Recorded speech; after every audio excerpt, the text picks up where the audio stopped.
Good afternoon.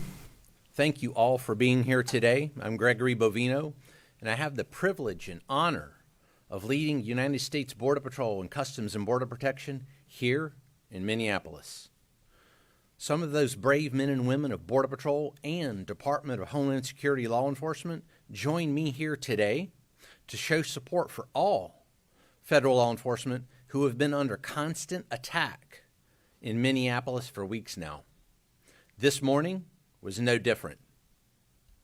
At 9:05 a.m. Central Standard Time, as DHS law enforcement officers were conducting a targeted operation in Minneapolis against an illegal alien, Jose Huerta Chuma.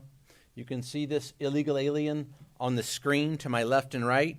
That is Jose Huerta Chuma, whose criminal history includes domestic assault to intentionally inflict bodily harm, disorderly conduct, and driving without a valid license.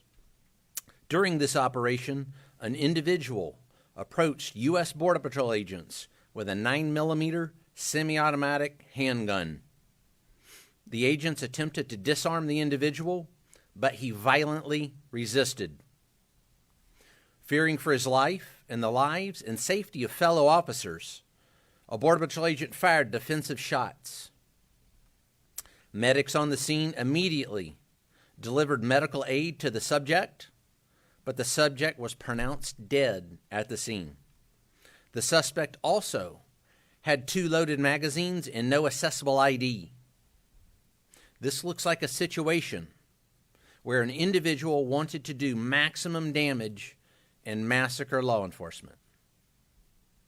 Then, about 200 rioters arrived at the scene and began to obstruct and assault law enforcement.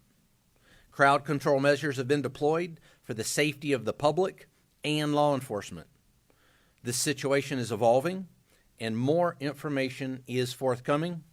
The officer was highly trained and had been serving as a Border Patrol agent for 8 years. The officer has extensive training as a range safety officer and less lethal officer.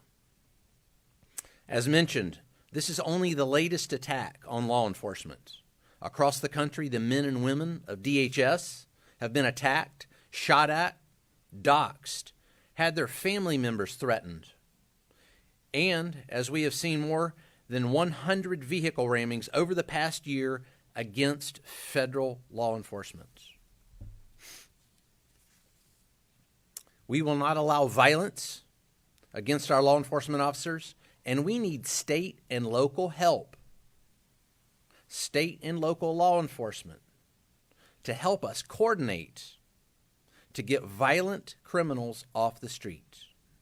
Mayor Fry and Chief O'Hare just a few minutes ago did the opposite of that by omitting the fact that the suspect had a gun and magazines full of ammunition.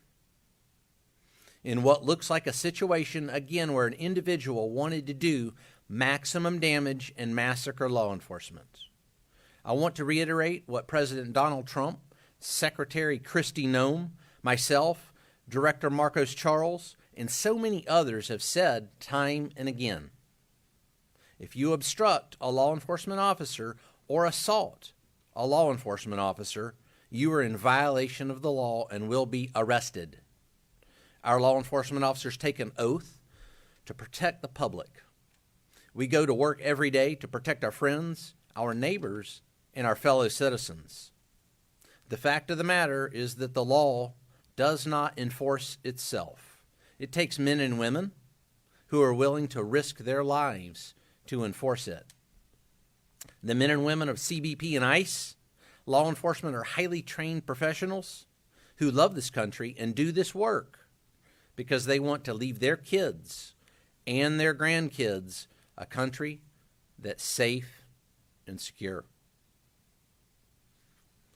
Questions? All right. Allie, go ahead. One question. First question, when did agents learn that he had a gun, and did he ever brandish that weapon at agents? Allie, this situation, again, is evolving. This situation is under investigation. Those facts will come to light. This particular incident is being investigated just like we investigate other similar incidents like we've done over the past several years. It's in the hands of professionals. Those facts will come to light. All right, going on to the next question. So, did he have an additional gun, or was the gun moved from the scene? And I watched the video from start to finish of that woman who was wearing the red jacket, and it doesn't seem like he pulled the weapon at any point. So, does the account come from the agents? Did they say that he pulled the gun before, during, after? When does the gun come out? Again, this situation's evolving. This is under investigation. Those facts will come to light, but let's take a look at the gun. You can see the gun here on the screen there that individual possessed. It appears to be a semi-automatic, high-capacity type, possibly a Sig Sauer 9mm. All right, no more questions. Sorry, no more questions, sir. Wait, Come on. Commander, where was the gun?